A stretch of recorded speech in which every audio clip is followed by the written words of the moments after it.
On voudrait surtout, à l'occasion de ce 9e anniversaire des petits déjeuners de la création, saluer Réseau Entreprendre Auvergne qui nous rejoint comme 9e partenaire des petits déjeuners de la création. Alors vous avez effectivement l'ensemble des partenaires qui apparaissent. Il y a la CCI, l'École supérieure de commerce, le groupement des créateurs d'entreprises, AG2R, la mondiale Prême Alliance, Réseau Entreprendre à partir d'aujourd'hui, le MEDEF 63, le Crédit Mutuel, l'Ordre des experts comptables et FIDAL. Donc 9 partenaires qui régulièrement vous accompagnent en essayant d'apporter, je dirais, leurs éclairages différents et complémentaires par rapport à l'accompagnement des réseaux de créateurs d'entreprises. Voilà, écoutez, je vous souhaite une excellente manifestation et donc je passe la parole à Frédéric. Merci Gilles, bonjour à vous toutes et à vous tous. Voilà, je vais rejoindre ma place. Ces petits déjeuners, si vous êtes des habitués, vous connaissez effectivement le mode de fonctionnement. Si vous les découvrez aujourd'hui, permettez-moi de vous redonner quelques clés quant à leur organisation. Ces petits déjeuners se déroulent tout d'abord avec des interventions, comme l'a précisé Gilles, d'experts et de témoins qui vont délivrer les messages qu'ils tiennent à vous délivrer. Ils vont parfois peut-être échanger entre eux, débattre entre eux. Et la parole est donnée généralement à la salle en fin de petit déjeuner et je pense que vous êtes à même de la prendre cette parole et de poser les questions qui vous semblent les plus pertinentes par rapport à vos projets parce que vous le savez, les petits déjeuners c'est avant tout une manifestation petit déjeuner de la création, une manifestation qui se veut avant tout pédagogique et utile. Ce n'est pas du blabla dans le vide, c'est effectivement des conseils pratiques, utiles au quotidien dans le cadre de vos projets ou du développement de vos entreprises. Alors si le comité d'organisation des petits déjeuners a tenu à revenir sur la notion de réseau, c'est tout simplement parce que, d'une part, effectivement, nous sommes pour la première fois, non pas à l'ESC, mais dans le cadre du Forum de la création ici à Polydome, mais au-delà de ça, parce que ces réseaux à la création sont à la fois, j'allais dire quelque chose, ces réseaux d'accompagnement sont à la fois quelque chose d'extrêmement riche dans notre région, riche en France au sens large, mais extrêmement riche dans notre région. Ils sont donc nombreux et paradoxalement nombreux, très nombreux même sont les jeunes créateurs qui nous disent écoutez, moi je n'ai pas su identifier au bon moment, au bon endroit, le bon interlocuteur, le bon réseau, et j'apprends 6 mois, 1 an, 2 ans plus tard que le groupement des créateurs d'entreprise, que tel ou tel réseau existait et qu'il aurait pu être un accélérateur, un booster, comme nous l'avons écrit, même si c'est effectivement un terme anglais que certains n'ont pas manqué de nous faire relever. Alors, on va dire un accélérateur de projets. Ces réseaux sont pour beaucoup d'entre eux aussi une occasion pour des jeunes créateurs de se faire accompagner avec des coachs, de se faire également aussi proposer des aides qui sont parfois financières et souvent même financières. Et ça, ce n'est pas anecdotique tant on sait que par rapport à l'approche des banques, par exemple, le fait d'être accompagné par un réseau ouvre plus largement l'accès au réseau bancaire. Et ça, c'est quelque chose d'assez intéressant. Alors, on va faire un tour de table ce matin avec un tour de table qui va vous permettre de découvrir à la fois des acteurs de réseau, mais pour la première fois, je crois, c'est effectivement autour de cette table, nous avons aussi autant des créateurs comme vous, des chefs d'entreprise, parce que quand on est dans un réseau, on est avant tout chef d'entreprise, on est avant tout créateur. Donc, vous voyez, le dialogue va pouvoir se mettre en place assez simplement et assez facilement. Vous êtes entre vous, jeunes créateurs, porteurs de projets et chefs d'entreprise, et ça sera l'objet, je pense, d'un dialogue intéressant. Alors, autour de cette table, je vous présente rapidement, et je vais leur céder la parole pour une petite présentation. Arnaud Cordès, bonjour.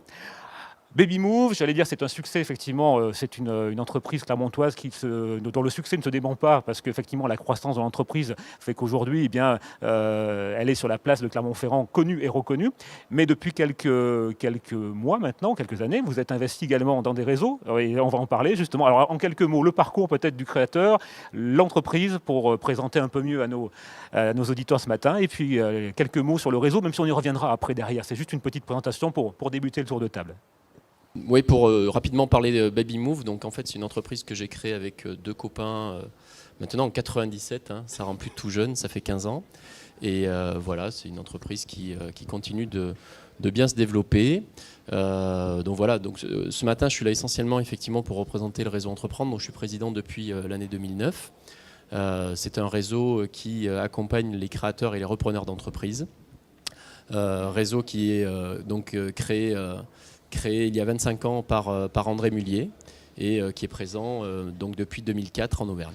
Voilà, j'en dirai peut-être plus, Exactement, un petit peu plus tout à l'heure. Voilà. Merci. À côté de vous, Édouard Roussel, bonjour. Vous êtes vous aussi un chef d'entreprise, un jeune chef d'entreprise et en même temps un jeune président aussi d'un vieux réseau. Lui, par contre, il a 20 ans. 33 ans. 33 ans, oui. Bonjour à tous. Bonjour. Donc, Édouard Roussel, créateur de la société Airstar Concept. Donc oui, comme le disait Frédéric, jeune président d'un vieux groupement qui date de 33 ans, créé par la CCI, donc le groupement des créateurs d'entreprises d'Auvergne. Au départ, c'était le groupement des créateurs d'entreprises du Puy-de-Dôme, mais que l'on a fait évoluer cette année au niveau Auvergne. Voilà, donc c'est un réseau assez important au départ, du moins lorsque l'on crée sa société. C'est le nouveau logo qu'on aperçoit sur le carton. Exactement. GCO Auvergne, d'accord. Oui, on se développe, donc on fait tout beau. À côté de vous, une jeune, effectivement, chef d'entreprise également, expert comptable, c'est aussi une entreprise. Bonjour Céline Chassagnette. Alors là aussi, en quelques mots, peut-être le parcours qui vous a amené à vos fonctions. Et puis en quelques mots aussi, on y reviendra, les réseaux que vous représentez ce matin. Alors effectivement, donc, je représente peut-être un petit peu les deux côtés, puisque donc, je suis expert comptable indépendant et créatrice d'entreprise. Je me suis installée début 2010 en tant qu'expert comptable indépendant. Et là, je viens vous présenter un dispositif de l'Ordre des experts comptables qui accompagne les créateurs dans toute leur phase de préparation de leur projet. D'accord, et on y reviendra effectivement tout à l'heure. Des témoins, donc des experts et des témoins, c'est le principe même de ces petits déjeuners. Bonjour, c'est Cécile Hospital. Alors en quelques mots, là aussi, j'ai une jeune entreprise qui vient effectivement de se créer. Est-ce qu'on peut en parler de ce parcours, de cette création en quelques mots, et puis qu'on vous connaisse mieux également en tant que créatrice finalement? Est-ce que vous pouvez, pour les spectateurs de ce matin, vous présenter? Donc bonjour. J'ai donc créé moi une société très récemment, hein. J'ai ouvert en novembre de l'année dernière. C'est vrai que j'ai bénéficié moi d'aucun réseau, j'ai monté ça de façon familiale. Aujourd'hui, donc bon, j'ai une expérience qui reste courte, hein, mais justement la création d'entreprise, ça reste tout frais dans ma tête. Les démarches à faire, tout ça, ça reste tout frais. Les pièges aussi, ça reste tout frais. Donc c'est vrai qu'après... Des pièges, il y a des pièges dans la création. Ah, il y a des pièges, et des beaux pièges. Donc après... Je représente moi. Vous-même, parce que déjà très Voilà. bien. Effectivement, Pierre Vosselin, bonjour. Vous êtes, j'allais dire, notre sage ce matin, j'allais dire, à la tête d'une entreprise qui à la fois occupe une position de leader et en même temps un parcours riche, à la fois comme collaborateur dans des groupes et puis après comme créateur d'entreprise. En quelques mots, est-ce que vous pourriez vous présenter? Très rapidement, donc j'ai créé mon entreprise en 1986. La notion de réseau, ce vocabulaire n'existait pas. Ceci étant, c'est pas pour cette raison qu'il n'y avait pas d'entraide entre les entreprises nouvellement créées. C'est vrai que les jeunes chefs d'entreprise se retrouvaient régulièrement, dans le cas de la CCI d'ailleurs.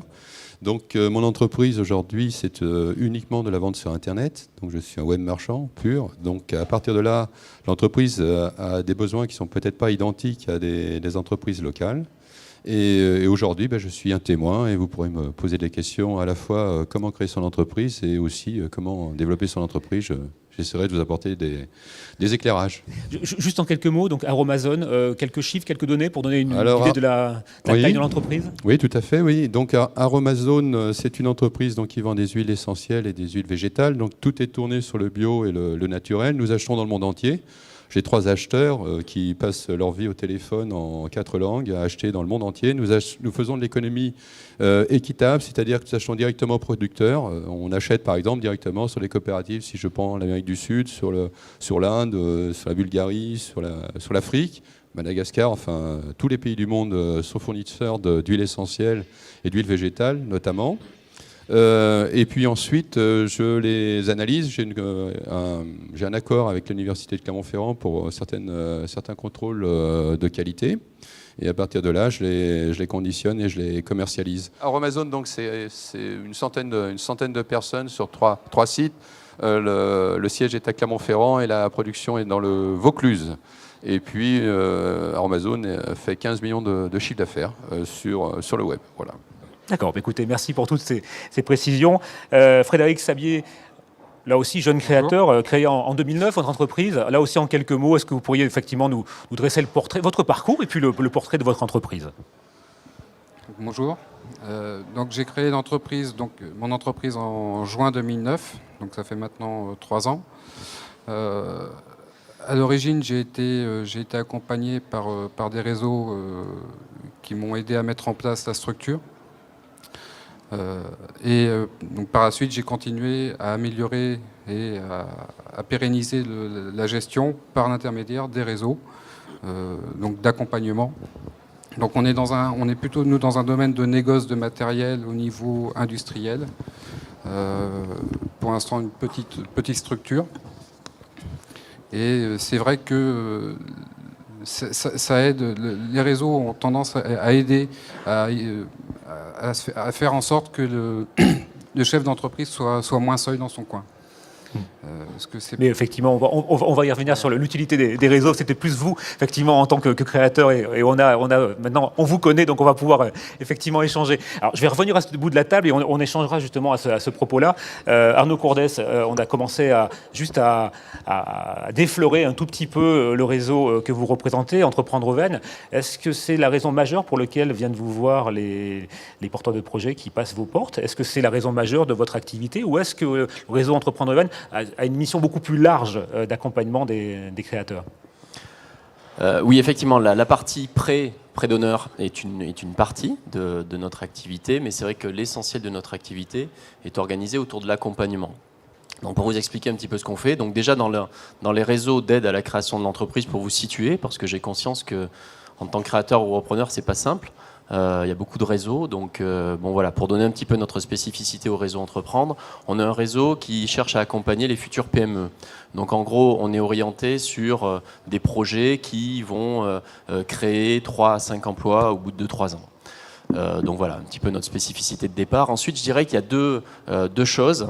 La première chose, c'est qu'effectivement, on va recevoir un créateur ou repreneur d'entreprise et on va lui offrir un prêt d'honneur, donc un prêt sans intérêt, avec différé de remboursement de 18 mois pour les créateurs, qui va aller de 15 à 50 000 euros. Juste pour vous donner un ordre d'idée, l'année dernière, on a distribué à peu près 560 000 euros de prêts d'honneur sur une quinzaine de projets. Mais je dirais que c'est pas l'essentiel. L'essentiel, c'est surtout qu'en fait, on est organisé. En fait, on est une association de chefs d'entreprise, donc organisée avec une centaine de chefs d'entreprise. Et ce qui est assez marrant, c'est que bon voilà, on a autant des petites boîtes que des grosses boîtes, et c'est assez hétérogène en fait la composition des adhérents du réseau. C'est des gens qui se regroupent autour d'une passion qu'est l'entrepreneuriat, et d'une passion, je pense, qui est surtout l'homme derrière tout ça, puisque on va accompagner. Donc accompagner, c'est quoi? C'est pas un vain mot. Accompagner, c'est créer un petit peu ce couple. Donc on fait des mariages en fait, hein. On est un petit peu une agence matrimoniale, c'est pas simple, mais on essaye de marier un créateur d'entreprise avec un chef d'entreprise qui très souvent a créé sa boîte ou a repris une boîte. Et on va créer ce tandem. Ce tandem, le but du jeu, c'est qu'il se voit pendant 24 à 36 mois, qui se voit tous les mois. Et en gros, le créateur ou le repreneur d'entreprise va être accompagné par un chef d'entreprise, qui sera son accompagnateur. On parle d'accompagnateur au sein du réseau, et qui va l'accompagner régulièrement. Donc ça va on fait un petit point. Moi-même, je suis président, mais j'accompagne aussi des créateurs d'entreprises. Voilà, on se voit tous les mois, et puis on fait le point. Et puis des fois, il y a un gros sujet, c'est la ressource humaine revient souvent quand même, la trésorerie revient souvent aussi, oui. Mais effectivement, on échange tout simplement. Et à côté de ça, donc on parle d'accompagnement individuel par le chef d'entreprise, et on va avoir un accompagnement collectif, c'est-à-dire qu'en gros, les créateurs ou repreneurs d'entreprise vont former une promotion tous les ans, et on parle de promotion des lauréats. Et cette promotion va se réunir tous les mois de manière collective, là cette fois-ci, où les lauréats vont avoir un petit moment entre midi et deux. Ça se passe autour d'un déjeuner où ils vont échanger. Alors là, c'est très bien pour eux, parce qu'effectivement, au bout d'un moment, il y a vraiment un sentiment de, voilà, comme dans les écoles, de promotion qui commence à se créer. On se connaît, on est transparent, on échange. Et effectivement, c'est très enrichissant pour eux. Je dis souvent que ce club-là, c'est le seul moment où on peut tout dire, parce que on peut pas tout dire à son banquier, on peut pas tout dire à ses salariés, on peut pas tout dire. L'accompagnement, qu'il soit individuel ou collectif, c'est le moment où on peut s'ouvrir, on peut se lâcher. On peut même parler de sa vie privée, parce qu'il faut pas rêver. Ça a très souvent des liens avec la création d'entreprise, et ça peut être un facteur qui bloque parfois aussi. Donc voilà, donc c'est ce moment d'échange. Et c'est vrai que là, au réseau Entreprendre, en fait, je le disais au départ, c'est un réseau qui a été créé il y a 25 ans par la famille Mullier. C'est un réseau qui cherche à promouvoir certaines valeurs, et je pense que dans ces moments un petit peu difficiles où on entend parler de chef d'entreprise, pas toujours de la manière dont on le voudrait. Les 3 valeurs du réseau, ce sont l'homme. L'important, c'est l'homme. Et d'ailleurs, c'est vrai que nos prêts, en fait, on les fait directement à la personne physique et pas à l'entreprise. Donc après, le but du jeu, c'est vraiment de créer un effet levier. En gros, la personne qui vient nous voir et qui nous dit j'ai 15 000 euros pour démarrer, peut-être qu'il peut partir avec 30 ou 40. Donc c'est l'homme. Deuxième valeur, c'est la gratuité, c'est-à-dire qu'on est un réseau où on ne cherche pas à faire du business. Moi, si j'y suis, honnêtement, c'est pas pour en retirer des choses au niveau de mon entreprise, c'est pour échanger, pour en retirer des choses à titre personnel. Et la troisième valeur, c'est la réciprocité. C'est-à-dire que dans notre réseau, effectivement, ce qu'on recherche, c'est qu'il n'y ait pas il n'y a pas le grand, il n'y a pas le petit, il n'y a pas le fort, il n'y a pas le faible. On est tous sur le même plan d'égalité et on part vraiment du principe, et pour avoir fait 2 accompagnements aujourd'hui, du principe que l'accompagnateur retire autant de choses que l'accompagné, et on est vraiment sur un échange et pas forcément sur je vais t'apprendre la vie. On n'est pas du tout sur ce plan-là. Voilà. Alors, ça semble effectivement extrêmement intéressant, mais comment aborde-t-on votre réseau ? À quelle porte doit-on frapper ? Et puis, j'allais dire, comment se passe l'intégration ? Parce que j'imagine qu'il y a beaucoup plus de dossiers, de demandes que de candidats retenus par rapport au nombre d'accompagnants possibles dans votre réseau. Alors, la porte d'entrée, c'est pas très sympa de l'appeler une porte, mais c'est Hélène Griveaux qui est là-bas, et qui est la directrice de l'association. Donc voilà, que vous pouvez appeler, bien entendu, si vous avez un projet de création ou de reprise. Et puis ensuite, on a un petit parcours initiatique. Alors, première étape, c'est effectivement rencontrer la directrice pour voir si on est dans les clous, notamment en termes de création d'emplois, comme je vous parlais tout à l'heure. Ensuite, deuxième chose, on va avoir ce qu'on appelle le parcours de validation. Le parcours de validation auquel le créateur ou le repreneur va rencontrer 6 à 7 adhérents de l'association. Alors, ces adhérents, ça peut être des créateurs, des repreneurs, ça peut être des experts comptables. Donc là, le but du jeu pendant ce parcours de validation, très souvent, ça va être de mûrir un petit peu le business plan. Et vraiment, on le voit, entre le moment où on commence le parcours de validation, au moment où on le finit, en principe, il y a 2-3 retouches qui ont été faites. Et ensuite, on passe dans un comité d'engagement qui est composé de, on va dire, 7 à 10 chefs d'entreprise de l'association. Et il faut l'unanimité complète du comité d'engagement pour que le projet passe ensuite. Et encore tout ça, comme je le dis, vraiment dans un principe de réciprocité. Encore une fois, ce comité d'engagement, c'est pas du tout la chambre des jugements. C'est vraiment l'endroit où on va échanger. Et normalement, pour y être passé, quand j'ai créé ma boîte, oui, ces comités, ça fait est-ce que vraiment vous étiez passé par ce réseau-là Non, alors nous, on n'y était pas passé parce qu'il n'existait pas. Ah d'accord, ok. Puisque nous, on a créé notre boîte en 97 et le réseau Entreprendre est arrivé en 2004 en Auvergne. Mais honnêtement, à titre personnel, quand j'ai vu ce réseau arriver, je me suis vraiment dit que c'était le réseau qui aurait pu nous aider quand on avait créé notre boîte, parce qu'on avait les deux faiblesses du départ, c'est-à-dire qu'on n'avait pas un rond, puisqu'on est parti avec 4 000 euros au départ quand on a créé Baby Move, et encore c'était un prêt d'étudiants qu'on avait fait en se faisant passer pour des étudiants, qu'on avait toujours notre carte, etc. Juste par curiosité, chiffre d'affaires de cette année ou de l'année dernière, par exemple, pour vous comparer entre les 4 000 euros de départ cette année, on va faire 36 millions. 36 millions, d'accord. Okay. Donc on peut démarrer à zéro, on peut y arriver et faire une belle réussite. Oui, voilà, et je tiens à le dire haut et fort. Juste pour terminer, et deuxième chose, l'accompagnement, parce qu'effectivement, je pense pas que... on y est arrivé finalement à créer cette boîte et à la développer, mais vraiment, je pense que ça évite beaucoup de bêtises du départ, et ça permet surtout d'aller plus vite. Quand on est créateur, tous les soirs, encore on avait la chance d'être 3, mais je pense que quand on est seul, c'est encore plus dur. Tous les soirs, on se dit j'y vais pas, je le fais pas, j'y vais pas. Bon, quand on a un téléphone, qu'on peut appeler, et on dit j'ai envie de le faire, tu penses que j'y vais ou j'y vais pas ? Vas-y, mais ok. Ou alors attends, fais gaffe là, parce que est-ce que tu as vu que ça, etc. Donc c'est vrai que ça permet pas de valider des choses, mais ça permet d'aller un petit peu plus vite dans les prises de décision qu'on peut réellement avoir. D'accord. Alors, juste une réaction sur les côtés témoins. Est-ce que ce réseau Auvergne Entreprendre Auvergne, vous en aviez entendu parler ? Est-ce que c'est quelque chose qui aurait pu vous séduire ? Aucun des trois témoins de ce matin n'ont participé au réseau Entreprendre Auvergne. Non, je ne crois pas. Hein. Non. Est-ce que la définition de se faire accompagner par des chefs d'entreprise, qui est à la fois effectivement une notion originale, ce ne sont pas des réseaux institutionnels qu'on peut avoir effectivement à travers, par exemple, les chambres de commerce ou autres, est-ce que c'est quelque chose qui vous semble séduisant ou pas ? J'allais dire, là, c'est pas une question qui se lance. On va passer le micro. Est-ce que l'un d'entre vous a envie de se jeter ? Oui, je savais que... Je vais intervenir sur le réseau et sur la nécessité de l'accompagnement. Une entreprise qui a déjà, ou un chef d'entreprise qui a déjà une entreprise qui fonctionne, qu'on trouve dans les organisations des entreprises, je pense notamment au MEDEF, a dans ses rangs des chefs d'entreprise qui sont capables, sur un projet, dès l'instant qu'il est connu de leur part, de s'intégrer dedans et même d'apporter du capital. En ce qui me concerne, moi j'ai créé mon entreprise effectivement avec 3 associés en 1986. La notion de réseau, le vocabulaire n'existait même pas. Aujourd'hui, en 2012, il faut parler réseau. Ceci étant, c'est pas parce que le vocabulaire n'existait pas qu'il n'y avait pas de réseau. Simplement, il n'était pas exprimé de la même manière. Et ce que j'ai fait depuis que j'ai l'entreprise, c'est souvent d'intervenir dans le capital des entreprises, ce qui est le meilleur moyen de s'immiscer et de les aider à démarrer, puisque vous êtes partie prenante.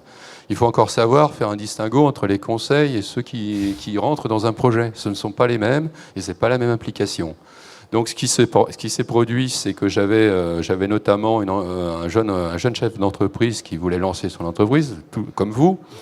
Eh bien, on a commencé par monter cette entreprise et c'est moi qui ai fait toute la démarche qui consiste à bâtir un schéma social.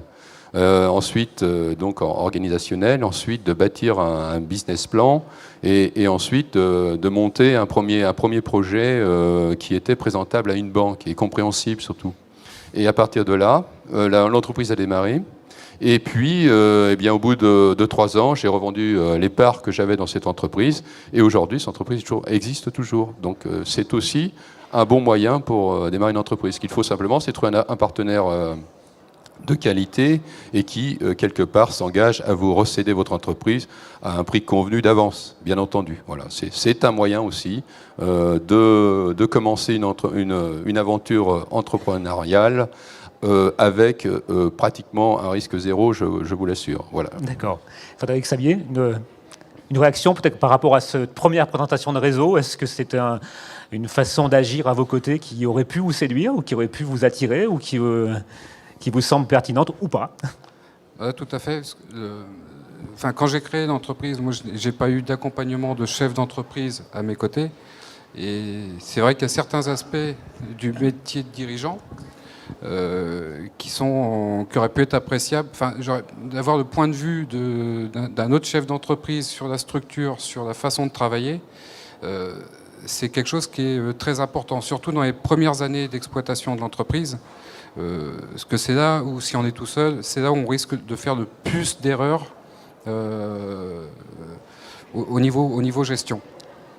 Moi, le réseau d'accompagnement, quelque part, il est venu après la création d'entreprise, avec d'autres chefs d'entreprise sur lesquels on pouvait discuter de nos problèmes, sur lesquels on pouvait échanger, avoir des idées. Librement, vous avez un dialogue libre complètement qui vous permettait comme on l'a évoqué, de se lâcher un peu, finalement, de poser les questions pertinentes sans avoir la crainte, finalement, qu'on vous juge, que vous dévoiliez même un peu de la stratégie de l'entreprise. Comment ça se passe dans ces cas-là ? Non, il n'y a pas de jugement de valeur. On est accompagné, on a d'autres chefs d'entreprise qui ont exactement les mêmes problèmes, avec lesquels on peut discuter en toute liberté. Il n'y a aucun tabou. Même au contraire, faut en profiter. Il n'y a pas de jugement, il n'y a pas de risque de dévoiler quoi que ce soit. On est tous là en tant que chef d'entreprise, on vient chercher des solutions. Et ces solutions, donc, vous êtes la preuve vivante, elle fonctionne puisque votre entreprise est là, est toujours là. Alors, je me tourne vers vous, effectivement, Cécile Hospital, parce qu'on parlait de pièges tout à l'heure. Est-ce que justement un réseau comme le réseau Entreprendre Auvergne pourrait être effectivement une solution pour éviter un certain nombre de pièges, puisque là, on a des intervenants qui vont vous dire « Attention, oui, il y a marqué que dans les livres qu'il faut faire ça, mais surtout, non, il faut l'éviter. » Mais ça, c'est certain. J'ai jamais dit que les réseaux étaient inutiles, bien au contraire. Je pense qu'après, ça c'est évident, un chef d'entreprise, il ne faut pas qu'il soit seul. Après, que ce soit un réseau, un gros réseau comme ça, ou un réseau plus petit qu'on a de façon plus personnelle, mais il est indispensable.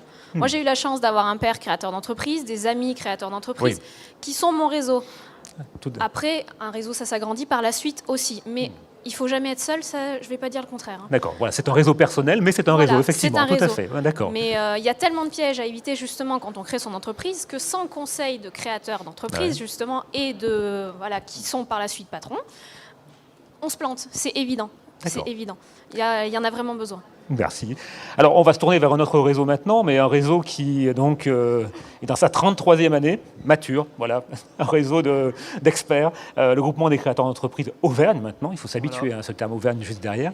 Est-ce qu'on peut en parler? Comment ce réseau fonctionne? Qu'est-ce qu'il propose aux jeunes créateurs? Oui, donc ça me permet de rebondir. En fait, le GCE Auvergne, c'est vraiment le premier réseau du créateur qui me permet justement de ne pas rester seul, car le GCE en fait accueille porteurs de projets, créateurs, repreneurs d'entreprises. Intégrer à un groupement comme le GCE permet justement de rencontrer donc tous les créateurs et repreneurs et d'échanger. Par exemple, j'aime bien donner cet exemple, c'est, admettons, on a une question au niveau de l'assurance, et au niveau des assurances, et on se pose la question, qui est-ce que je pourrais contacter? On n'est pas suffisamment à l'aise, alors que quand on intègre le GCE, on prend le trombinoscope, on se dit, ah tiens, Olivier, il fait de l'assurance, et c'est tout de suite plus facile de dire, oui, salut, c'est Edouard, j'ai une question au niveau de l'assurance, ma responsabilité civile, comment ça se passe, voilà. Donc c'est vraiment se faciliter un peu les choses au départ, et éliminer quelques craintes qui peuvent être perturbatrices lors de la création. Le GCE est aussi connu pour son côté très convivial, mais aussi son côté très pro, car le GCE propose aussi bien des micro-formations, des journées de formation, des visites d'entreprise, des success stories. Baby Move, on l'a fait. Merci. Et donc c'est vraiment le partage d'expériences de créateurs, de chefs d'entreprise, des beaux parcours, et à la fois des choses un peu plus conviviales, parce que faut un peu lâcher la pression, car des fois, la plupart des créateurs sont été salariés, et on perd un peu le côté collègue lorsque l'on crée sa société. Et c'est vrai qu'au GCE, on peut retrouver un peu ce dont on a besoin, d'échanger à la machine à café sur ses craintes, sa vie privée aussi, des fois. Parfois, ça permet de s'alléger quelque part. Et donc, le GCE est vraiment un vrai soutien lors de la phase de création et de lancement de sa société, car nous acceptons les gens à partir pendant 2 ans la phase de porteur de projet, et après pendant 6 ans créateur d'entreprise, et après par soutien les membres honoraires.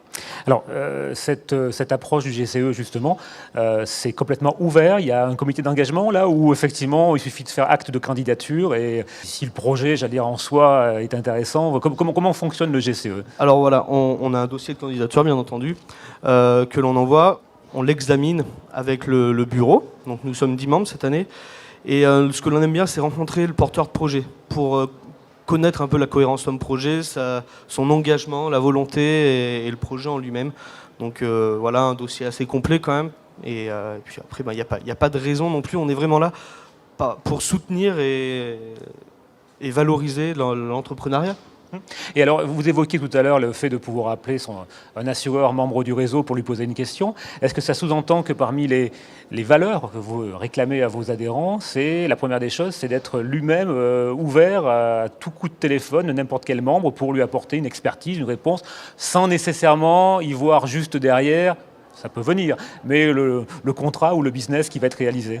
Justement, le GCE se veut entre guillemets anti-commercial. Bon, après on peut tout à fait faire du business ensemble, mais le vrai mot d'ordre, c'est vraiment le réseau, l'entraide, créer son premier réseau et ne pas rester seul. C'est vrai qu'on n'a pas cet aspect-là du tout à chercher à développer son business. On est vraiment là pour l'entraide et à la création et au lancement de sa société. Et côté formation, vous intervenez également par des micro-formations, c'est ça? Vous formez également tous vos membres à différents métiers, différentes facettes du métier de chef d'entreprise?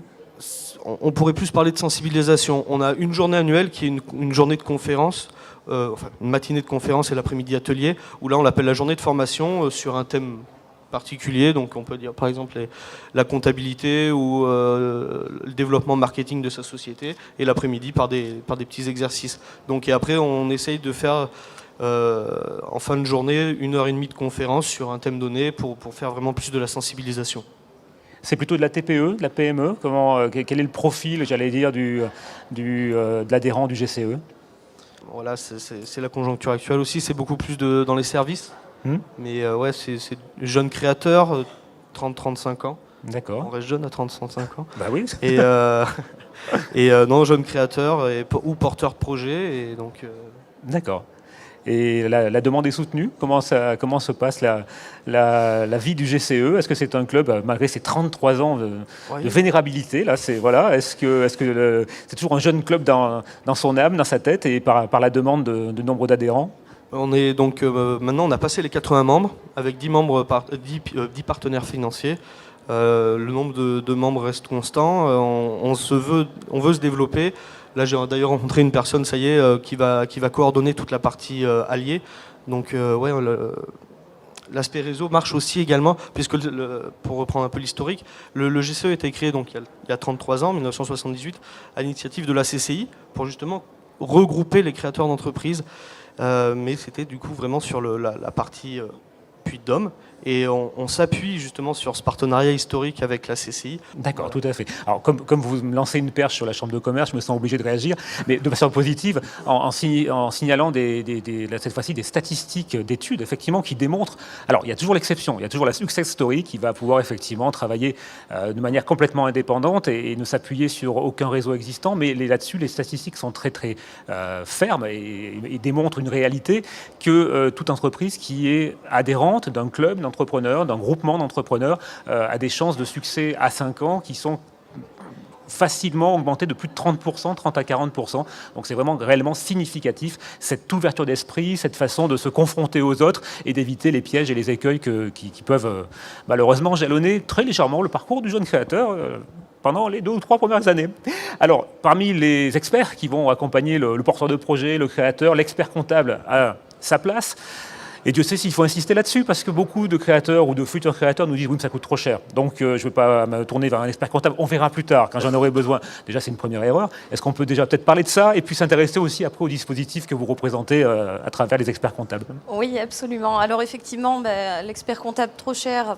Pour le coup, dans le cadre du réseau que je représente, on n'est pas du tout dans ce cadre-là. En fait, l'Ordre des experts comptables a initié une opération qui s'appelle « Créer accompagner la jeune entreprise », dans le cadre de laquelle les experts comptables vous proposent 12 heures d'accompagnement gratuites donc pour toute la préparation de votre projet. Donc ça va sur les 3 phases, enfin ce que nous, on distingue comme 3 phases de création d'entreprise. La phase pré-création, sur laquelle on va vous proposer de vous aider à monter le business plan, vous aider à trouver des financements, justement, et également donc, choisir le statut juridique le plus adapté à votre situation. Dans la deuxième phase, on vous aide à accomplir les formalités de création de votre entreprise. Et la troisième phase, donc, on accompagne les créateurs dans la mise en place de tableaux de bord pour suivre un petit peu l'évolution de leur projet, voir si l'entreprise démarre dans de bonnes conditions. Et est-ce que ce dispositif est quelque chose qui est spontanément proposé par tous les experts comptables, ou est-ce qu'il y a là aussi un réseau dans les experts comptables, ou est-ce qu'il faut le solliciter simplement à son expert comptable en disant « j'aimerais bien bénéficier de ce chèque et conseil, de ces 12 heures d'accompagnement ». Comment doit-on approcher son expert comptable pour bénéficier de ce dispositif ? Alors c'est une opération qui fonctionne sur la base du volontariat au niveau des experts comptables. Donc certains se sont inscrits dans le cadre de cette opération, d'autres pas. Effectivement, si vous prenez contact avec un expert comptable, je dirais au hasard ou par connaissance, il faut le solliciter, effectivement lui demander s'il peut vous faire entrer dans le cadre de cette opération. Sinon, il existe un site internet qui est donc www.créer-accompagner.fr sur lequel on trouve la liste des experts comptables participants. Est-ce que vous ressentez de la part des gens que vous accompagnez dans le cadre de ce dispositif-là réellement un gain? Est-ce qu'effectivement à la sortie, ces gens-là se retrouvent, on parlait d'accélération, est-ce que c'est le même type d'accélération par rapport au projet que vous proposez finalement et qui leur permet d'aller beaucoup plus vite dans la mise en œuvre de leur projet? Alors en quelque sorte oui, parce que le fait que cette opération existe, les gens maintenant, les créateurs se font accompagner plus facilement. Ils hésitent moins à solliciter leur expert comptable. Donc bien entendu, il y a un gain à ce niveau-là, parce que plus un créateur va nous solliciter de bonne heure, et plus on va pouvoir lui apporter des conseils pertinents pour son projet. D'accord. Donc effectivement, c'est là aussi cette accélération, cette structuration du projet. On en a beaucoup parlé de côté de structurer, d'aider à la structuration du projet. Quelques chiffres éventuellement, vous avez un retour d'expérience sur le nombre d'entreprises accompagnées par rapport à ce dispositif ou pas? J'allais dire, est-ce que vous savez en Auvergne par exemple ou sur le Puy-de-Dôme? Non, pas de visibilité. Bonne question. Si Oui. On a une visibilité, bien sûr. Je n'ai pas les chiffres en tête. Je crois qu'on doit être. C'est la première fois que j'entends un comptable me dire j'ai pas les chiffres en tête. Oui, c'est vrai. Excusez-moi. C'est vrai. C'est pas tous les jours. C'est pas tous les jours. On doit être, je crois, de l'ordre de 80 créateurs accompagnés. Alors, à vérifier, mais on a des statistiques, effectivement, D'accord, au niveau de ça. Je crois d'ailleurs qu'elles apparaissent sur le site internet. Eh bien, écoutez, ces on ira le consulter. Voilà. Exactement. Alors, j'aimerais me retourner de nouveau vers les témoins, parce que bon, on a vu là une palette de 2 ou 3, effectivement, de trois réseaux d'accompagnement. Ces réseaux que l'on vient de voir, effectivement, bon, ont chacun leur spécificité, leur façon d'agir, leur façon d'être utile, voilà, à un certain nombre d'entrepreneurs. Vous, avec votre expérience, s'il y avait... Alors, je sais que pour vous, la création est une aventure personnelle avant tout. C'est l'aventure d'un homme qui... Mais c'est obligatoire. C'est obligatoire. Est-ce qu'il y aurait une nature de réseau qui vous semblerait pertinente? Est-ce qu'il vous semblerait évident, s'il y avait un conseil à donner ce matin à un jeune créateur ou un futur créateur, est-ce qu'il y a pour vous une nature de réseau? On a évoqué l'aspect financement, c'est important, les business angels par exemple, ou l'investissement. Est-ce qu'il y a un réseau type ou une façon d'agir aux côtés d'un jeune créateur qui vous semblerait d'un très bon conseil au-delà du simple financement? La problématique, enfin, je pense que la problématique du jeune créateur, c'est qu'un jeune créateur, c'est une idée d'abord, et uniquement une idée. Et donc, le besoin d'un jeune créateur, dans un premier temps, c'est de trouver un cadre pour mettre en place son idée. La mise en place a différents aspects. Le premier, nous avons effectivement l'ordre des experts comptables, par exemple, qui peut aider dans une réflexion de projection comptable d'un projet. Mais le plus important, à mon sens, c'est de comprendre que créer une entreprise, c'est d'abord être le manager de son entreprise, même quand on est tout seul. Donc c'est un état d'esprit qu'il faut acquérir, et c'est ces choses qu'aucun chef de créateur ne connaît. C'est quelque chose qu'il doit découvrir, et c'est quelque chose qu'il doit bâtir par sa propre expérience. On ne peut pas communiquer une expérience de chef d'entreprise. On peut expliquer les erreurs qu'il ne faut pas commettre, on peut conseiller sur les tendances qu'il faut suivre, mais on ne peut pas on peut pas donner à un jeune entrepreneur l'esprit du jeune entrepreneur. Ce qu'il faut donc, et c'est pour cette raison que moi j'aime bien la solution qui consiste à participer au capital d'une jeune entreprise, ensuite en prenant des engagements de sortir. C'est quand même une prise de temps, faut le savoir, pour celui qui le fait. Ce qu'il faut, c'est s'imprégner de celui qui sait. En fait, c'est un peu l'apprenti et le maître. C'est celui qui apprend à devenir entrepreneur, à devenir chef d'entreprise. Et je crois que c'est ça. À partir de là, une fois que l'esprit est en place, il ne reste plus que mettre de la technique tout autour. Donc vous avez la première phase, évidemment, c'est le cadre juridique, bien entendu. Savoir comment on va distinguer l'entreprise de ce qu'on a, du patrimoine, c'est le premier souci qu'il faut avoir. Mais là, il y a des gens qui savent le faire. Et puis ensuite, c'est de monter ce fameux plan, ce fameux business plan, parce que si on a un projet d'entreprise, c'est qu'on pense qu'on a une probabilité très élevée de réussir et de faire avancer son idée.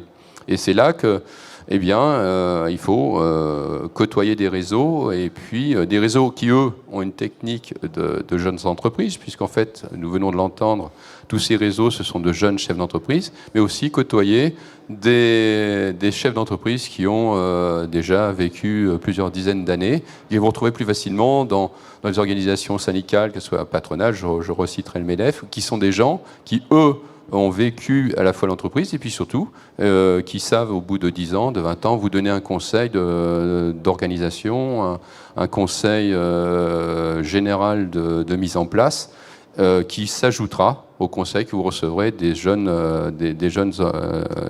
associations de créateurs d'entreprise que vous venons d'entendre. Voilà. Et qui savent donner du temps pour participer à des tables rondes également. C'est ça. Et on vous en remercie. Et c'est complémentaire. Et c'est complémentaire. C'est de cette manière qu'il faut le voir. Frédéric Sabier, vous de votre côté, s'il y avait un conseil vraiment pour un jeune créateur, je sais que ça va dépendre de la nature du projet, ça va dépendre du profil de l'entrepreneur, mais pour vous, qu'est-ce qui vous semblerait le plus pertinent en termes d'accompagnement, de réseau au départ? Quels sont les bons réseaux vers lesquels vous vous orienteriez? Quels sont les bons conseils que vous pourrez donner à un jeune créateur?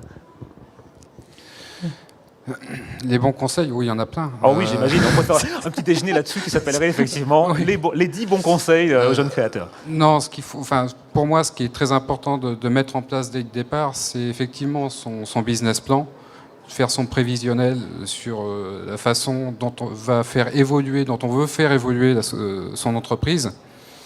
Et c'est de travailler aussi main dans la main avec son expert comptable pour mettre tout de suite en place des tableaux de bord, des tableaux de gestion d'entreprise qui vont vous permettre de voir si vous allez dans le bon sens ou si vous avez avoir à faire des actions correctives au fil de l'évolution. C'est très très important parce que sans ces tableaux de bord, vous n'avez aucune visibilité. Vous n'en aurez aucune et en termes de pilotage, ça deviendra vite très très compliqué. Alors ça, c'est quelque chose qu'il faut mettre en place tout de suite. Et c'est vrai qu'après le fait d'être accompagné, alors par exemple par des associations, vous avez des retraités ou d'anciens chefs d'entreprise qui vont vous accompagner. Il y a le réseau Capimec Malakoff, par exemple, effectivement, qui est composé, je ne sais pas s'ils sont présents ce matin. L'association EG aussi. EG, tout à fait, bien sûr, qui est présent, qui est là. Tout à fait. Vous avez d'autres associations, par exemple, comme le CJD, qui sont des chefs d'entreprise en activité, avec lesquels vous allez pouvoir discuter. Vous êtes membre du CJD, je crois, c'est ça, non? C'est ça, tout à fait. D'accord. Le Centre des jeunes dirigeants, voilà, c'est pour le citer. Voilà. Donc, tous ces éléments-là, en apparence, vous allez peut-être vous dire, je perds du temps à discuter avec tout ce petit monde-là, mais c'est toute une mine d'informations que vous allez avoir, avec des gens qui ont un recul, qui ont un vécu derrière eux, qui ont été jeunes créateurs aussi, qui ont tout un tas de problèmes, et en fait vous allez vite vous apercevoir que quelle que soit votre activité, quel que soit votre domaine, tous ces problèmes de gestion d'entreprise, de salariés, de financement, globalement, tout le monde les a. Et vous allez pouvoir avoir des solutions ou des conseils. On ne va pas forcément vous apporter une solution, mais vous allez pouvoir l'appliquer à votre entreprise. D'accord. Alors Cécile Hospital, même question. Est-ce que votre réseau personnel, cette fois-ci, a su vous donner les bons conseils? Est-ce que vous considérez qu'ils avaient la compétence globale pour vous apporter ces bons conseils? Et vous aussi, si finalement vous deviez donner un ou deux bons conseils à un jeune créateur, un porteur de projet, à quoi doit-il faire attention dans ces premiers mois, les premières semaines de création? Au niveau des conseils, je dirais qu'il ne faut surtout pas se précipiter. D'accord. On a toujours tendance à, quand on crée un projet, vouloir, c'est notre emploi, c'est notre avenir, on veut aller vite. Et il faut négliger aucune des parties, que ce soit la partie financière, la partie communication. Je crois que rien n'est à négliger. Et c'est vraiment important, de s'entourer de professionnels pour certains domaines, justement de chefs d'entreprise qui peuvent nous aider et nous donner des conseils par rapport à ces parties à mettre en place. C'est vraiment très important. Ce que je vous propose maintenant, si vous le voulez bien, c'est de nous tourner vers la salle. Tout d'abord, avant vos questions, me tourner vers, je crois qu'il y a des représentants d'autres réseaux ou des membres d'autres réseaux qui voudraient témoigner effectivement de l'activité des réseaux. Club TPE, en quelques mots, qu'est-ce qu'apporte ce nouveau club sur la place? Donc rapidement, le club TPE, ça s'est voulu un petit peu l'après-GCE, c'est-à-dire qu'on s'est retrouvé, comme l'a expliqué tout à l'heure donc Édouard, au-delà de 6 ans, on ne peut plus être membre actif au GCE, puisque le GCE, c'est le groupement des créateurs d'entreprises. Donc on considère qu'au-delà de 6 ans, on n'est plus créateur, mais on est gestionnaire un petit peu. Simplement que les difficultés sont toujours présentes, ce n'est pas forcément les mêmes, on en a des nouvelles, heureusement. Et on avait besoin de se retrouver dans un club pour continuer en fait à échanger et à retrouver ce qu'on avait donc trouvé au GCE. Donc on a créé au début de l'année le club TPE. Donc comme son nom l'indique, c'est ouvert à toutes les TPE, c'est-à-dire moins de 20 salariés et plus de 5 ans d'existence. Puisqu'on considère que au-delà de 5 ans d'existence, la moitié des entreprises ont fermé. Donc nous, on récupère les survivants, en quelque sorte, et on continue en fait à se développer, ou tout simplement à s'adapter au marché. Alors c'est vrai, comme l'a dit tout à l'heure Fred, parce que j'ai écouté quand même un tout petit peu, être accompagné, ça augmente nettement les chances de survie, puisque je crois que justement, au-delà de 5 ans, si on est accompagné, on a 80% de chances supplémentaires d'être encore en vie. Donc c'est quand même très important, pour toutes les raisons d'ailleurs qu'on vous a expliquées ce matin, c'est vraiment très important d'être accompagné et de trouver dans les réseaux un soutien et souvent un complément de compétences. C'est-à-dire que quand on crée, on a une idée. Souvent, on est bon dans son métier.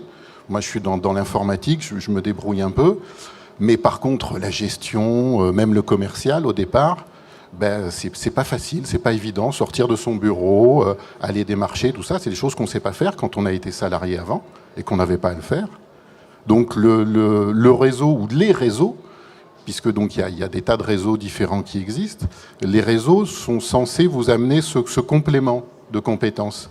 Et c'est pour ça qu'il faut un petit peu choisir son réseau en fonction de ses savoirs et en fonction de ses manques un petit peu. Généralement, chez nous, le chef d'entreprise, il n'est pas forcément débutant. Le premier métier, on va dire, du MEDEF, c'est surtout de faire du lobbying. Du lobbying, c'est-à-dire de porter la voix des entreprises et donc d'agir ensemble au niveau départemental, régional, mais aussi national, sur des sujets qui vous sont communs.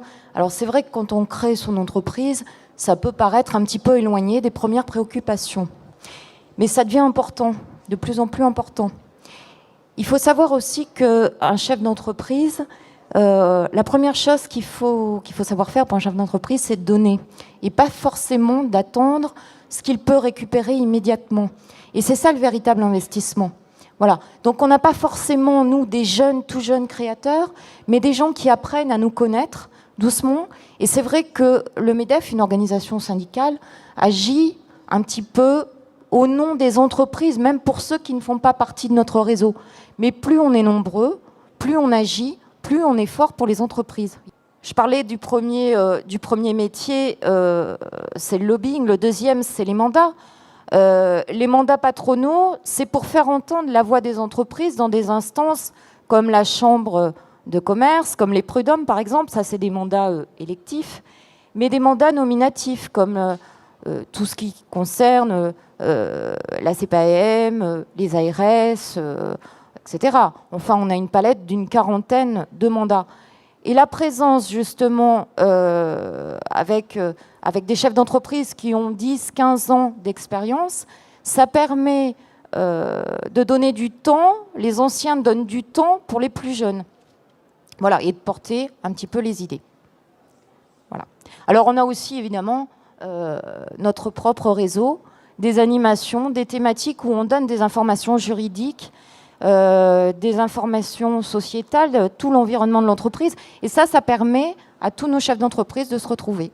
Bonjour, Bernard Guillot. Donc, j'appartiens, là, avec l'étiquette qui vient de m'être donnée, à une des plateformes d'initiatives locales. Sur l'ensemble de la région Auvergne, il y a plusieurs plateformes d'initiatives locales qui ont un territoire sur lesquels les créateurs et repreneurs d'entreprises peuvent éventuellement faire appel à ces structures pour accorder, comme l'a expliqué tout à l'heure Arnaud Courdès dans le cadre du réseau Entreprendre, des prêts d'honneur.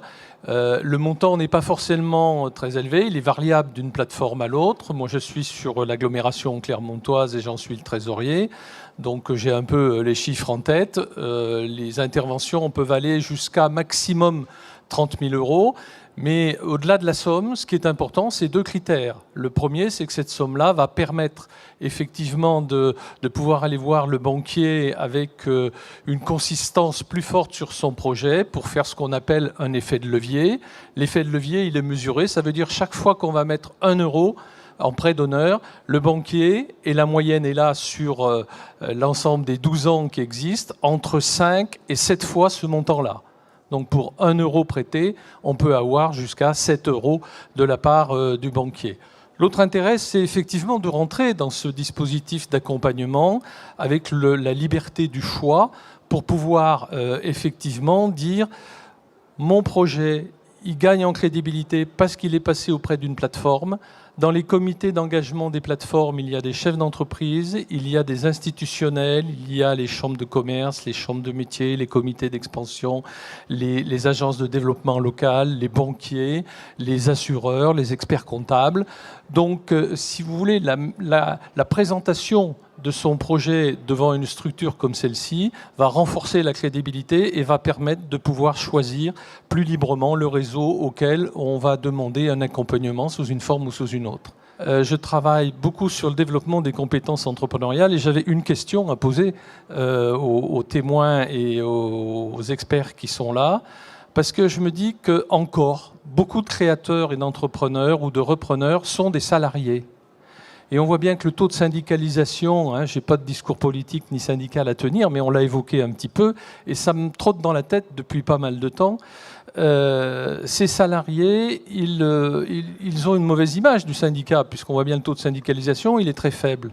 Alors, quand on est passé de l'autre côté de la barrière, j'ai entendu parler du MEDEF, mais il y a d'autres organisations aussi, est-ce qu'on est en capacité de pouvoir, en tant qu'individu, susceptible de pouvoir, entre guillemets, se syndiquer, c'est-à-dire appartenir à une représentation des entreprises, comme l'a dit la représentante du MEDEF tout à l'heure, ou est-ce qu'on est plutôt, comme on l'a vu avec les infirmières ou d'autres professions, dans une espèce de coordination pour revendiquer un certain nombre de choses, ou alors est-ce qu'on est dans une chapelle, n'y voyez pas d'aspect clérical derrière, mais avec une étiquette, en se disant j'appartiens au GCE Auvergne, où j'appartiens, etc., au réseau Entreprendre Auvergne. Et je me pose cette question-là en me disant, puisque l'aventure de l'entrepreneur, c'est d'abord un homme ou une femme, faut quand même le mettre en évidence, est-ce que ces individus sont en capacité de pouvoir comprendre que parce qu'ils créent une organisation, même s'ils sont tout seuls dans leur organisation, ils ont un intérêt à pouvoir participer d'une manière ou d'une autre, parce que, puisque c'est une histoire d'hommes, et je rejoins à la fois Pierre Vosselin, mais en même temps de manière un peu différente, en me disant, certes, la capacité à pouvoir faire des choix, gérer son entreprise, la développer, ça ne se transmet pas. Il faut l'apprendre et le pratiquer. Mais ça me fait penser au compagnonnage, c'est pour ça que je parlais un peu de chapelle, et de me dire que ce compagnonnage, il est important. D'où l'intérêt de tous les réseaux qui sont là, qu'ils soient personnels, qu'ils soient sur les chiffres avec les experts comptables, qu'ils soient sur l'intérêt financier entre réseaux Entreprendre et puis les plateformes d'initiatives locales auxquelles j'appartiens aussi. La question que j'ai envie de poser à chacun d'entre vous, puisque vous êtes tous malgré tout des entrepreneurs au niveau où vous en êtes, c'est quelle est la capacité et quelle est la nécessité d'appartenir effectivement à ces réseaux d'accompagnement, mais pris dans la dimension humaine, personnelle, pour pouvoir s'impliquer dans le don, évoqué par la représentante du MEDEF, mais aussi dans la réception et donc l'échange. Le fait que cette pratique de l'échange, de l'expérience, va consolider la construction et le développement des projets auxquels vous vous attachez. Une réaction ? Moi, je pense que par rapport au réseau, je pense que si vous posez la question aux salariés de Baby Move, je pense qu'il y en a à peu près 40% qui savent que je suis président du réseau Entreprendre Auvergne. Donc, pour répondre à votre question, je pense que pour moi, il n'y a pas trop de mélange en fait là-dessus. Ça apporte rien et j'estime que j'ai vraiment deux casquettes. Une casquette quand je suis au réseau et une casquette quand je suis dans mon entreprise et je fais pas trop de mélange des genres en fait. Donc c'est effectivement une approche très personnelle, c'est quelque chose, une relation de construction personnelle, plutôt qu'une stratégie globale, effectivement, de représentation, de présence, d'accord, tout à fait. Une autre réaction, ou pas ? Oui, bonjour, je me présente, Monsieur Chastanier. Donc je suis un jeune nouveau créateur d'entreprise. Donc je vois qu'il y a pas mal de réseaux, et je ne savais pas qu'existaient des réseaux. Donc voilà, je pensais qu'il n'y avait que des business angels dans d'autres pays étrangers, mais je ne savais pas que chez nous, on avait ce type de réseau. Et je me dis, ouf, enfin, je me sentirais moins seul. D'autre part, voilà, mon secteur d'activité, je pense qui n'est pas commun, c'est le travail aérien. Mais je vais, au lieu de travailler avec des hélicoptères ou des avions, je vais plutôt travailler avec des drones. Pour ceux qui ne savent pas ce que c'est un drone, c'est un appareil sans pilote à bord. Et donc voilà, dans quelle catégorie de réseau je dois appartenir ? Le réseau, à mon avis, se choisit en fonction de ses besoins et des personnes qui le composent, je pense. Par exemple, pour prendre l'exemple du GCE, c'est voilà, on est tous des jeunes créateurs, donc de moins de 6 ans. Là, on sera plus sur l'aspect démarrage d'activité, aborder les premiers aspects de la création et du démarrage de l'activité. Typiquement, vous avez une activité qui est, j'allais dire, tout aussi difficile à classer que monsieur. Donc, pourquoi les GCE à titre privé, par exemple ? Pourquoi ce choix ?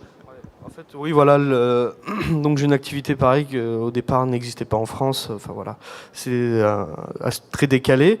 Et justement, le GCE m'a permis de prendre du recul et de me sortir un peu de ce milieu-là et d'apprendre à en parler très simplement.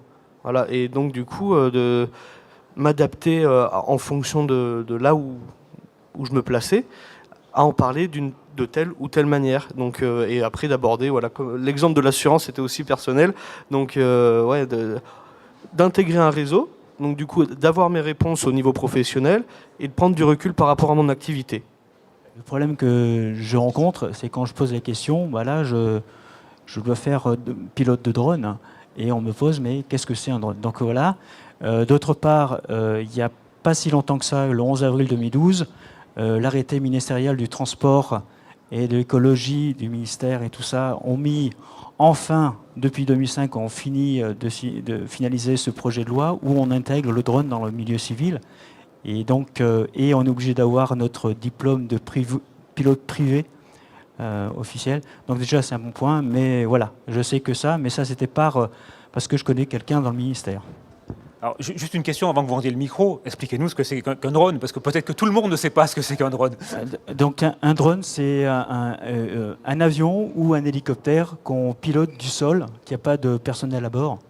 Donc mon activité est l'exploitation de ces drones-là pour des départs d'incendie, pour rechercher des personnes, pour de l'inspection de lignes de tension, pour de la recherche en océanographie, enfin dans tous les milieux où l'hélicoptère n'est pas nécessaire et risque d'avoir des mauvais départs. Comme par exemple, il y a l'année dernière, quand on a perdu 2 personnes en montagne, où l'hélicoptère n'a pas pu décoller parce qu'il y avait du brouillard et de la neige.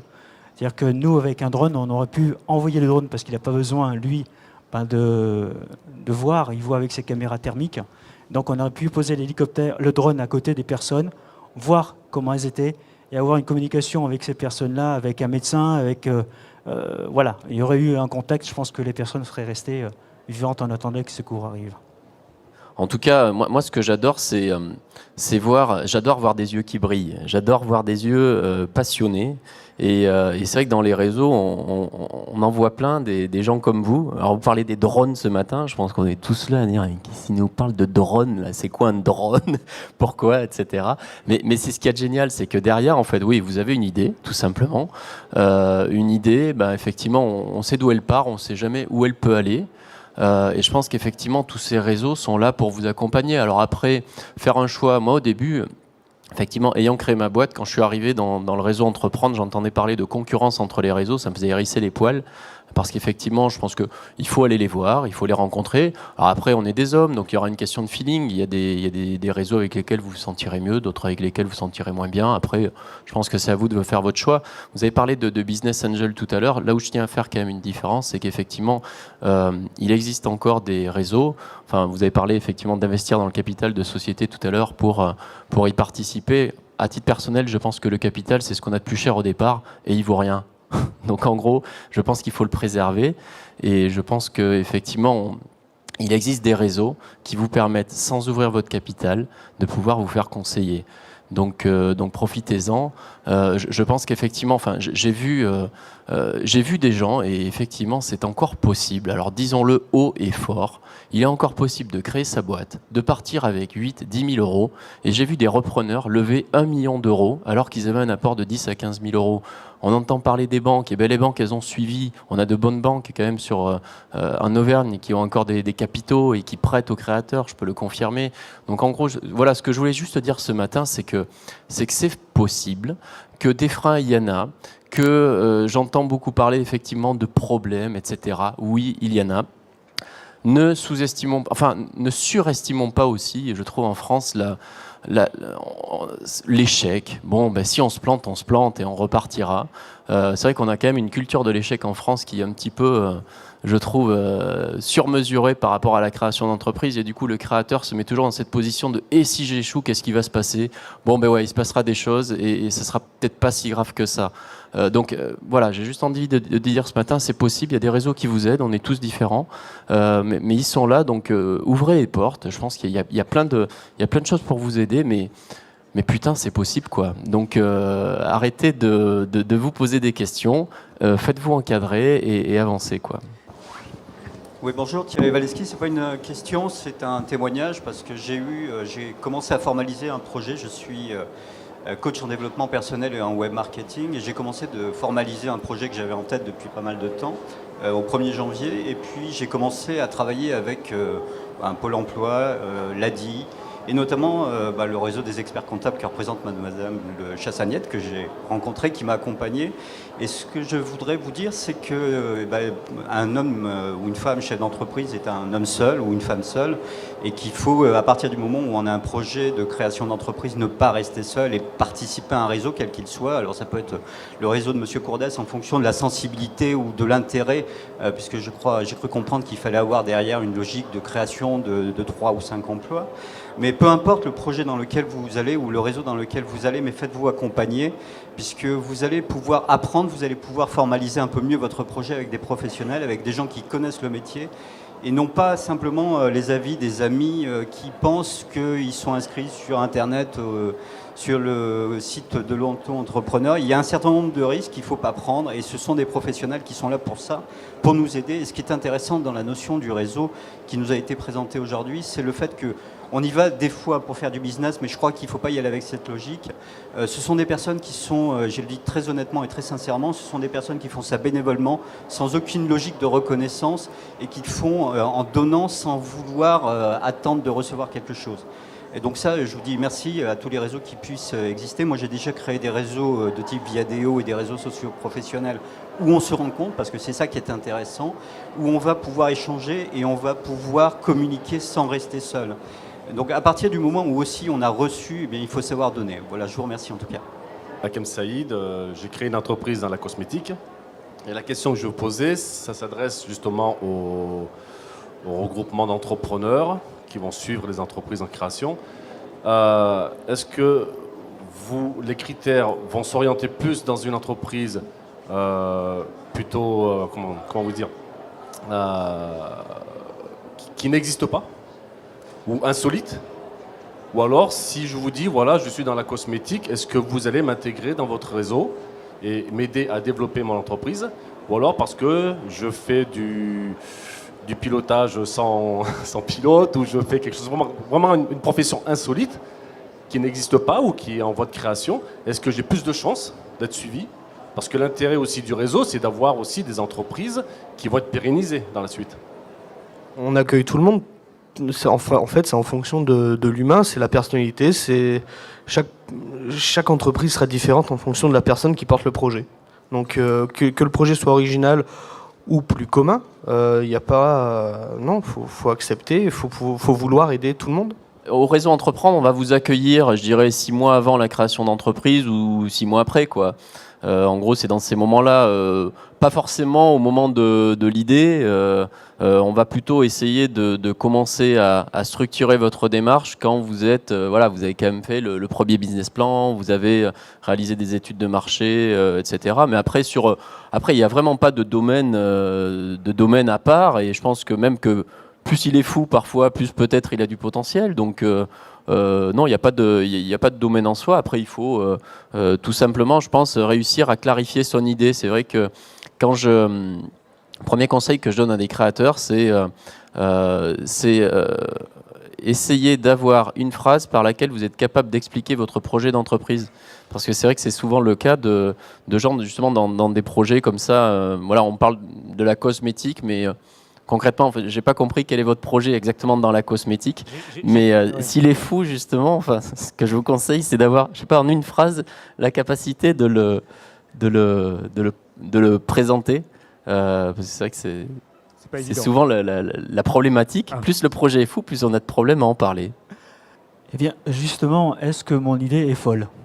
Est-ce que mon projet est fou? Voilà. Parce que je sors du milieu militaire. J'étais ancien pilote d'hélicoptère.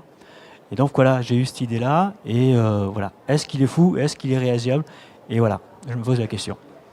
J'irai plus loin et ça peut s'adresser à n'importe lequel d'entre vous. Est-ce qu'il faut être fou pour être créateur d'entreprise? C'est peut-être la bonne question à se poser. Présenter son projet, porter son projet, il ne faut jamais avoir peur. Ce n'est pas forcément de la folie. Il y a une part de folie, bien sûr, mais voilà, il ne faut pas avoir peur. Et un projet qui soit fou ou non, si vous assumez votre projet jusqu'au bout, il peut réussir. Voilà, c'est tout. Je dirais que créer une entreprise, c'est un sport extrême, mais à la différence de tout à l'heure, c'est pas sans risque, c'est tout, mais il y a une bonne probabilité de réussir. Moi, je vous dirais qu'il n'y a pas de projet fou. C'est surtout une question de personnes, de détermination et de réflexion sur le projet. À partir du moment où on a bien mûri son projet, qu'on l'a bien en tête et qu'on est bien accompagné, tout est possible. Eh bien, écoutez, moi je trouve que ça nous donne effectivement une belle phrase de conclusion puisqu'il est l'heure. D'abord, je vous propose de remercier et d'applaudir, si vous le voulez bien, effectivement nos intervenants. Et merci de votre participation également. Et rendez-vous au prochain petit déjeuner, je pense, vers la rentrée. Bonne journée, merci.